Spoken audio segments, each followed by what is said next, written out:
Good morning. My name is Sue Ann Hirschberg. I'm the program director for the marketing academic program here at Golden Gate University. I'd like to thank you for coming to our Innovation and Practice series. This is a new type of event for us, so we're really thrilled to have our speakers, and we're really thrilled that you joined us or are seeing this in recording to talk about technology amongst the secret lives of our professors, our adjuncts, and our staff. So we have three speakers today to talk about technology. It's their secret lives, but it's not so secret. The first one I'm going to introduce to you is Sia Zadeh, and I'm going to throw it over to Sia. Welcome. Thank you. Thank you, Swan. And let me start by sharing my slides. As Swan introduced me, I'm a faculty of both the Graduate School of Business as well as the Undergraduate Studies.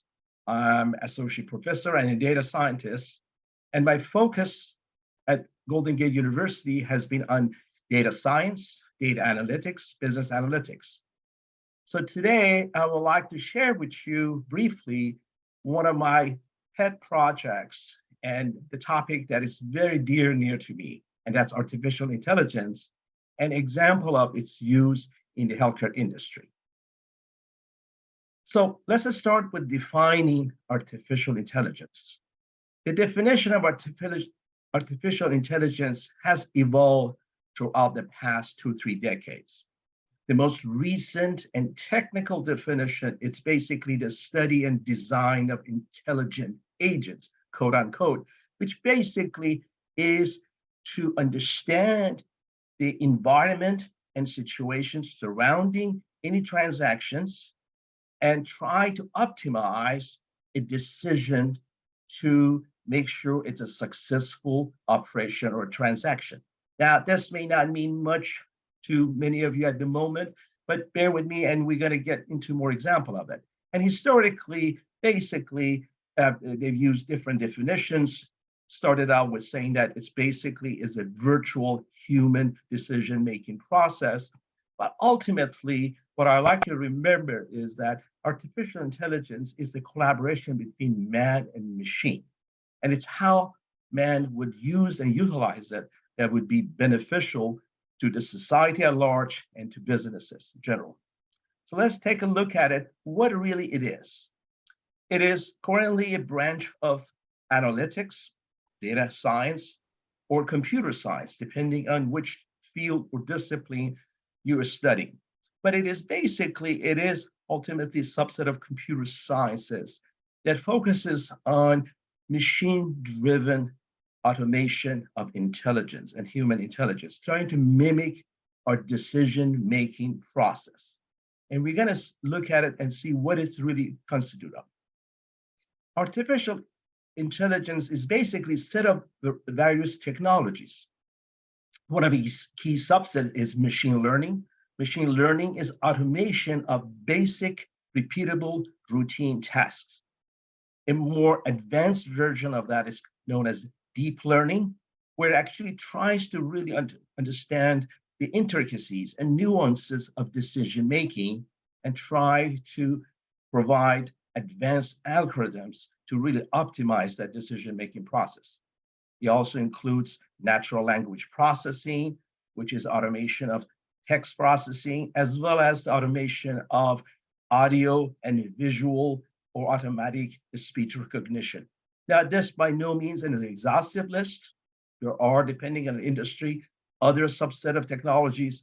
And one of the key things, remember that this is not a static process. This is a very dynamic, and artificial intelligence at large is advancing very rapidly. Now, artificial intelligence has found its use and utility in many industries. And there is not a single industry that is not impacted. In fact, these days, it's referred to as the key for digital transformation. It's the foundation of digital transformation. Digital transformation is not digitization. It's actually transforming how we conduct ourselves, how businesses conduct themselves, and how decisions are made across a wide swath of socioeconomic layers. So let's look at a few examples in the healthcare. In healthcare, artificial intelligence has a deep root. has found its use in many layers. I'm just going to very briefly cover a few areas that it's being highly used and utilized.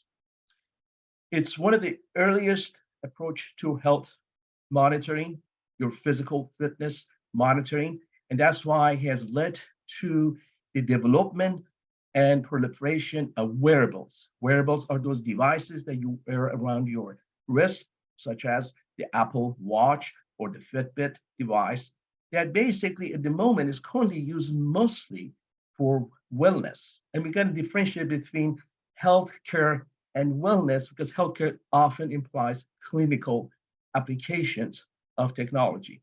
In the wellness side, people are trying to, do their sports, try to keep healthy and their lifestyles.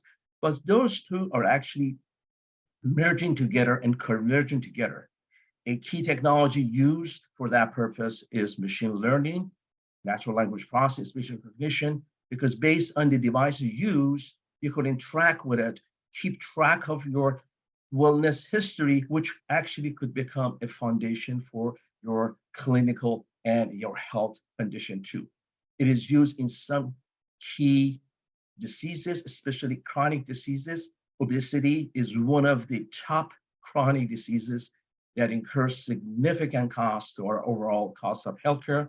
So it's used these days to monitor people's behavior as well as their wellness and the clinical conditions for that. As we've seen over the past 2-3 years, because of the pandemic, another big use of AI is for disease prevention and management, particularly infectious diseases, in addition to chronic diseases. And one of the key areas that is beginning to get noticed is on the behavioral side, and I'm going to speak to it about managing emotional and mental health status. So a lot of these subset of artificial intelligence are supplementing our care providers because human resources ultimately is finite. And for us to address all the emerging situation and conditions in the healthcare, we definitely need, and this is really an ultimate collaboration between man and machine. On the clinical side, artificial intelligence is actually used in many different ways. On the diagnostic side, especially now with the proliferation of significant imaging, as images are becoming digitized, machine learning is applied to identify potential threats to our wellness and our clinical conditions. For example, that these days is commonly all MRI images, X-rays are being checked and verified by what is referred to as computer-aided detection and diagnostics to supplement the radiologists, clinicians with potential identification of minor anomalies in our health situation that otherwise naked eye may not detect from by just looking at these analog images like X-rays as it was done in the past. So this is one of the key areas that it's being highly applied. Computer-aided detection diagnostics is now expanding beyond just one or two type of images as digitization taking over all imaging. The second area is on surgical procedures. These days, many clinicians and surgeons during an operation or procedure use information they have to provide a roadmap or pathways to optimize procedures and surgery. The whole idea here is that to minimize intervention, to minimize the damage to our bodies during procedures being done. They're also introducing robotics through machine learning that can do basic, again, repeatable tasks that human beings need to be trained and sometimes could possibly make a mistake. So again, it's complementing efforts. One of the key concerns, and often I hear from others, is in regards to the perils of AI is robotics or AI replacing human being? In my view, in foreseeable future, robotics, AI would not replace human being or human being decision-making process. Rather, it's a complementing and supplement. In some areas, as it's for dealing with a variety of oncology diseases, it's used to do personalized chemotherapy, Personalized medicine is something that is gaining significant reception in the medical professions, and AI, machine learning are helping with that efforts too. Also in terms of patient safety, and as well as in general population with introduction of sensors as part of what we refer to as Internet of Things, AI, machine learning, deep learning are basically providing significant information for early detection to provide a safety net for population at large. And finally, in area that it's during the pandemic has received significant reception is the use of what we refer to as mood analysis. As during pandemic, a lot of particularly teenagers who were very susceptible to depression and had suicidal tendencies were further isolated by not being able to go to school. So the only access they had was through a text that they could possibly send to their therapist or do some sort of a Zoom session, a remote-based app.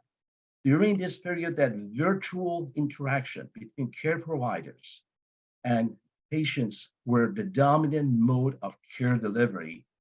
The use of technology to sense mood changes is very similar to the same concept that the marketing folks would use in other parts of industry to do consumer sentiment analysis, has helped many therapists to identify potential changes in the mood toward a very worse situation, possibly suicidal tendencies. And this has helped. Unfortunately, despite of all efforts during pandemic, report has it that 25% rate increase of suicidal among very susceptible teenagers during the pandemic. Isolation has been very detrimental to their health. So these type of technologies, in a situation like we had experienced over the past few years during the pandemic, is again complementing and supplementing care providers to provide better care and better service to potential death.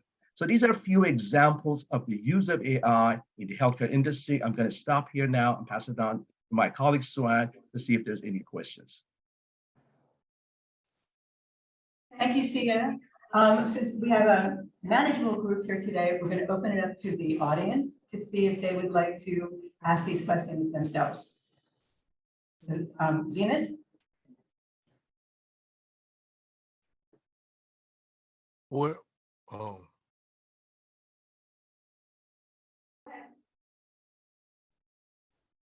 Go ahead. Does someone have a question? What would this reduce entry-level positions for basic and repeatable tasks?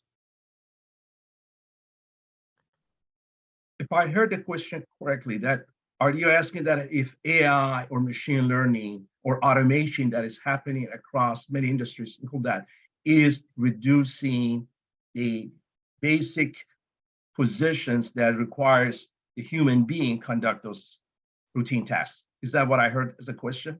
Yes. Well, unfortunately, we have that type of potential transition or transformation in the workforce across many industries. And this is not just regarded to basically AI or robotics for that matter. If you go from the earliest stage of industrialization, what we call it 1.0, and now we refer as this latest digital transformation at industrialization 4.0, all have transformed. And if you look at it historically, they have transformed for better. Because certain jobs that are maybe repeatable, rudimentary, simple tasks are also, pose danger to human being in many areas, especially in early days of, let's say, manufacturing. A lot of jobs that posed danger or risk to human lives were done by human beings. Now, machine replaced them to minimize that. So yes, there is going to be changes. That's why part of our programs at Golden Gate is that to be aware of the impact of digital transformation on workforce. What are the workforce of the future? What type of skill sets may not be needed to basically, adopt to the market changes and market transition? But the net effect of it is, based on all the data we've seen so far, is not that actually has eliminated jobs. It has transitioned them to different type of jobs. Hope that addresses your question. Oh, okay, thank you. That was a very good question. We got a lot of good information in there. Thank you, Sia. Any other questions before we move on to Lori Silverman? Thank you so much, and thank you, Sia, for participating in our experimental secret lives of adjuncts, professors, and staff. My pleasure. And absolutely, if you could share my contact information with everyone who wants further conversation on this topic, I'd be more than happy to engage. We will put it right into the chat. Thank you so much. And now it's my pleasure to introduce Lori Silverman, and she's going to tell you a little bit about what she's going to be talking about today. Thank you very much for that introduction. I'm going to be talking a little bit about a paper I wrote called Monetizing Data Through Informed Collaborative Decision-Making. It's one of 2 articles that I wrote for Cutter this year, and I'll also be referencing this article as well on business storytelling. I'm an adjunct professor in the Industrial and Organizational Psychology graduate program, and my work, as differing from what Sia talked about, is on the human side of data analytics, on how do we imbue organizations at all levels with the use of data in decision-making, the cultural shifts, the cultural adoption that goes with that, as well as a decision-making process, which I'll be talking about in a few minutes. But allow me to give some context to frame my conversation with you. Back in 2013, when I wrote a book called Business Storytelling for Dummies with my colleague, we wrote a chapter in the book called What to Do with Data. In 2014, I thought to myself, I should look back at the field of data analytics. Very early on in my late 20s and early 30s, I had supervised teams of statisticians to change entire enterprises so that every single employee, every management employee, every frontline employee was using data to make decisions. And I thought, well, what's going on now in 2015? I'm a strategist. I left the field for a while. Now I've come back.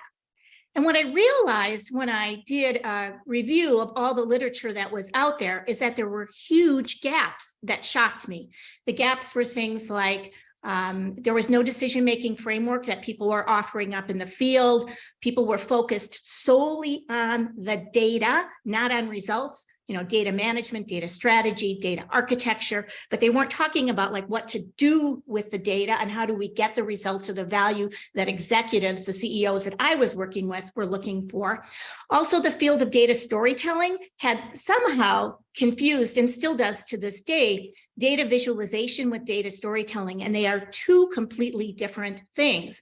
And as well, the other thing that struck me is that for some reason, data analytics was being looked at in what I call a projectized manner, that no one was looking at how to make a complete organizational change that I had done early on in my career.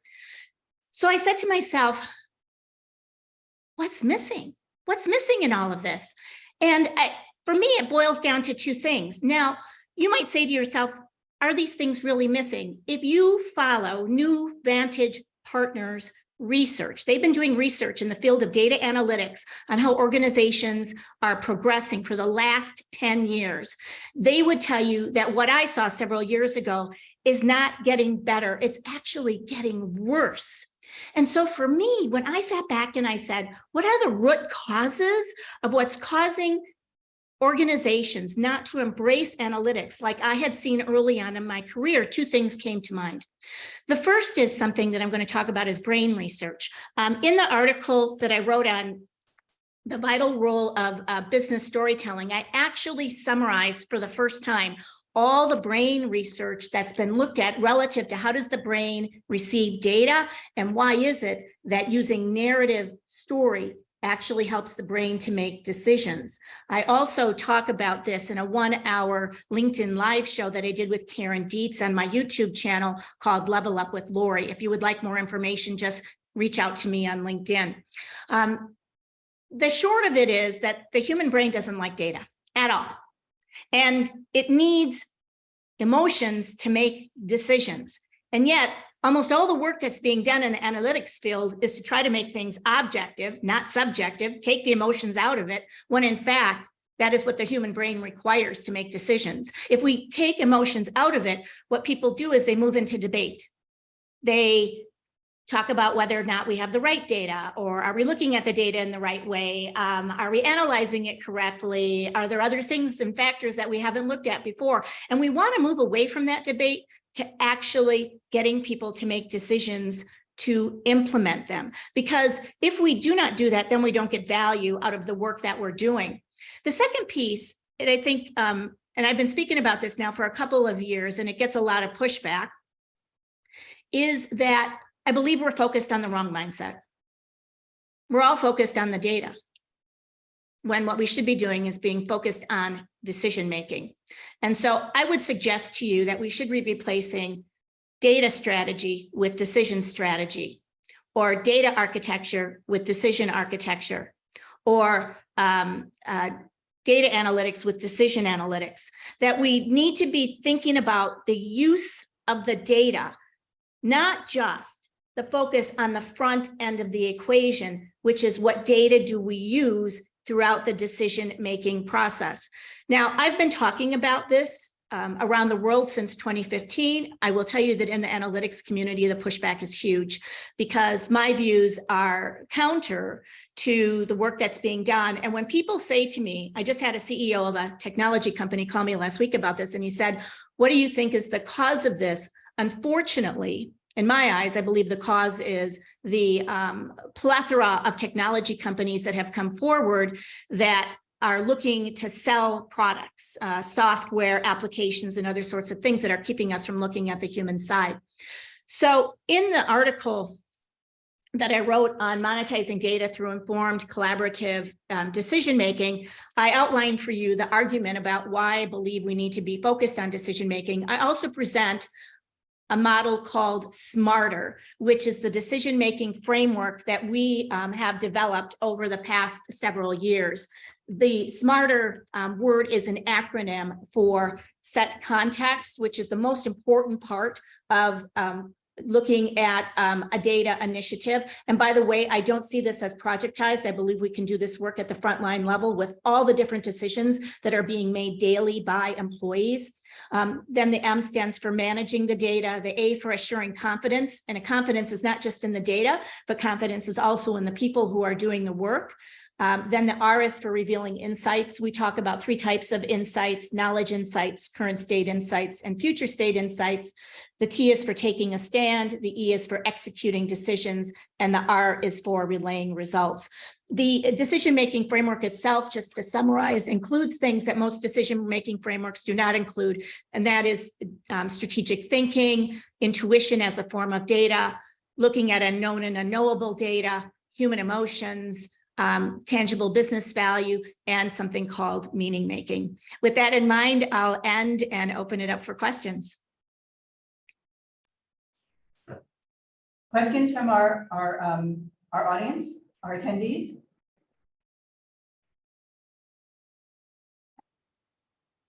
I have a question. Sure. How does this relate to traditional communication strategies? I'm in marketing, so I deal with communication and all the time. So how does that intersect? It's an excellent question. When we use data to communicate, we're trying to use persuasive techniques, and the human brain doesn't deal with those very well. When we take data and we figure out what the insights are with that data, related back to the original question or decision that we're trying to make, because that's important. And then we're trying to get people to make a decision. Business storytelling, the narrative becomes important. Once you share data, and there is a story that I put into the monetizing data paper on this. Once you use data, the human brain shuts down. And so from a communications perspective, this is absolutely critical. We need to use influencing techniques, one of which is business storytelling, to help people make decisions. When we try to use persuasion, the human brain goes into debate. It just doesn't want to move to action. And that is a very critical piece to what I'm talking about, is how do we get organizations to take action on the data based on the insights that they've revealed. I think we could have a large discussion about this topic, both of these topics. I think Sia has a question or a comment. I was gonna, applaud Lori's, talk. She's right on. In fact, with the proliferation of data, as we're moving into what we refer as data-driven, she's absolutely correct. We witnessed what you just described during the pandemic, that as more data became available regarding transmission rate, regarding all the information, there was more, rejection or resistance from the population at large toward accepting that. So you're 100% correct that we should leverage those things here toward the end results, and the benefits that provides, not data. Focusing on data alone, as you just alluded to earlier, I think misses the point of what it really benefit it would provide, whether to society or to business. And that's why I think ultimately we have to look at all these things as collaboration between man and machine, not that those things are trying to take away the power from decision-making from individuals. So very good talk. I really enjoyed it. Thank you. And if I may add to that, it's one reason that I encourage that we replace the term data-driven with data-informed. Because we can never be fully data-driven. Intuition, unknown and unknowable sources of data have to factor into our decision-making. And to your point, I even saw during the pandemic that huge data warehouses of information that people had put together became useless overnight. And so it really called into question, why are we spending so much money on the front end of this piece rather than on the value side? I agree. I concur 100%. Thank you. Thank you, Lori. That was really informative, and I look forward to talking to both of you together about this topic and how things are not mutually exclusive but collaborative. So thank you. That was really insightful. Thank you. So now I'd like to introduce our final speaker of this morning, which is Roger Warren. Thank you, Roger. Hi, thank you very much. Let me, excuse me, I'm just getting over a cold. So we're going to do our best here.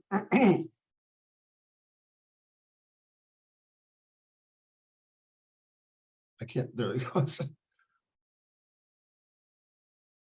So my topic is on business transformation. And this was a paper that I wrote around 2016, 2017, when I was consulting. And I had a client that had a very disorganized, dysfunctional business operation. And they were looking for some guidance as to what they could do to manage that. This is a paper of my observations and a summary of my recommendations. And the main theme that goes through this entire presentation is simplification. Businesses tend to overcomplicate and they get overwhelmed by the magnitude of what they believe they need to change in order to improve their businesses. And I wanted to cut through that so that they could see that there is a clear path or a roadmap to get to where they want to go. So one of the first observations is organizations tend to have their metrics that are way too complicated or cumbersome. They're trying to measure too many things at one time, and they're not focusing on the right thing. They also don't have any direction of how to get to where they want to go. There's no real information about you're at A and you want to get to B, how do you get there? And how is there a roadmap that you could get there? And I'm going to propose a roadmap for businesses to do that. So the first assumption that I want to make is we're discussing profit generating corporations. This will apply to nonprofits, but for the sake of this argument, I want to talk about corporations and how they function. And I advocate looking for three primary metrics: money, financial, profit, revenue, and cost containment. So that's paramount for the organization to sustain their ability to continue business. Customer satisfaction is key because without generating repeat business, you could have a very affordable product, but you're not selling it or providing it to your customer base. And then thirdly, we have to talk about business value or the demonstration of business value, meaning that we have to create business from what or value from what we're doing so that we can reinvest it into the business and also increase shareholder value. So I'm going to talk about a very complicated diagram on my next slide, but I wanted to set it up and say that the diagram appears to be linear in nature, but the reality of how to achieve this is really quite different. So we're going to initially concentrate on the basics of process improvement, but then when applicable, we have to move from process improvement to performance excellence and possibly even business transformation. When the organization is getting more mature, they can start to look at actual innovations in how to make their business processes as efficient as possible. So this diagram, I'm not going to go through it in great detail, but what it shows is that there is a linear progression of process improvement to performance excellence, to business transformation, to innovation. But the key here is you don't have to have process improvement completely done before you move into performance excellence. Once you have a process improvement that you feel meets standard best practices up here, you can move into industry best practices. And when you have industry best practices implemented, you can start taking a look at actually leading practices. The key here, though, is that all of this has to happen with this green arrow. Oh, sorry. Can you see my screen? I'm hoping that you can see it. I apologize. This green arrow is that you have to maintain your day-to-day operations or business as usual by, at the same time, you're performing all of these improvements. So we want to take a look at it. Before you can go into this, you need to take a look at the infrastructure, and this gets back to what we teach at Golden Gate. One needs to understand the capabilities and capacities of the organization. Typically, that's referred to as portfolio management. What resources do we have? How many resources do we have? Where are those resources located? And what are those resources allocated to? Then we also need to know, what is the capacities of those? What skill sets do they have? What experience and what gaps do we have? So we have to understand what it is that the organization can do before we go on and try and make some performance improvements. We also need a supporting capability. We refer this to as project management office or the program governance. So we need to have a supporting capability where we have projects that are all aligned to achieving the improvements that we are looking to achieve. There are some additional enabling capabilities that we need to take a look at. That's program and project management. Key to this is also business analysis and requirements management. Without that, there's not a clear understanding of what we need to do, where we're at, and where we want to go. And then clearly we have data and information technology that enables a lot of the performance improvements. Simply to help the client focus on what they should need to be looking at is, in no particular order, but they're numbered. Revenue improvement. How do we increase the revenue coming into the organization? How do we perform cost containment so that our revenue translates more into profit that can be reinvested into the business to support these process improvements? Of course, process effectiveness. How can we go and build better, more effective processes? And then integrated delivery systems, or possibly even shared services. One of the key things here is to eliminate redundancy. We don't need 5 human resources per se. Maybe we need 1 central human resource, and to eliminate the redundancy of staff and cost. Metrics we mentioned before, we want to focus on the right metrics, and we want to do market intelligence to understand where we fit in the overall picture of the industry that we're working in. Risk, compliance, and regulatory are key. They're oftentimes ignored, but in many organizations, compliance and regulatory issues drive the business based on laws and regulations that are passed. And then last but not least is staff effectiveness, human dynamics. How do we make our staff as functional and effective as possible? So what I want to suggest in summary is we initially focus on business improvements, but when we have the business improvements attained, we then start moving to the next level of performance excellence. We want to look to become an industry leader. And in the meantime, we don't have to have these completed before we can start looking for business transformation opportunities. What are some of the outlying opportunities that an organization can adopt and implement that will help them accelerate their business process improvements and get them closer to performance excellence?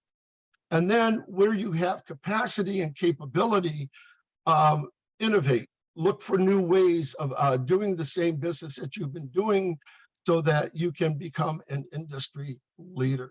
So this was a presentation that I made to a client to help them understand how they can go from where they're at to becoming a more lean and efficient and effective organization. Thank you very much, and I look forward to questions. Thank you, Roger. I know I can hear your cold reacting, but I know you have that full voice on a regular day. So, do you have any questions? How about customer service? Good question. When you want to speak to a human on the phone instead of go to the website. Customer service is huge because of the fact that that falls under customer satisfaction to a degree, but you're absolutely correct. I think that one of the biggest opportunities for business is in customer service. From a personal and from a consulting perspective, I see the degradation of customer service rampant. And I think that if I were to tell a client where I would focus initially, I would focus on customer service. Great observation, and thank you for bringing that up. Thank you so much for having me. I really enjoyed it. Thank you all for being here for our first sneak peek into the secret lives of our adjuncts, our professors, and our staff, and the things that they spend their time investigating and bringing to us outside the classroom and outside our little academic area. So thank you again. I just want to tell you that we have another session this afternoon, which will deal with culture, lives, and living, which starts at 1 o'clock at the same Zoom link. Thank you again for joining us, and we hope to see you when we have more. We bring back our original speakers, and we have more speakers to share a little bit more about their technology interests and their secret lives. Thanks, everybody. Thanks so much. Thank you. Thank you. Thank you. Everybody.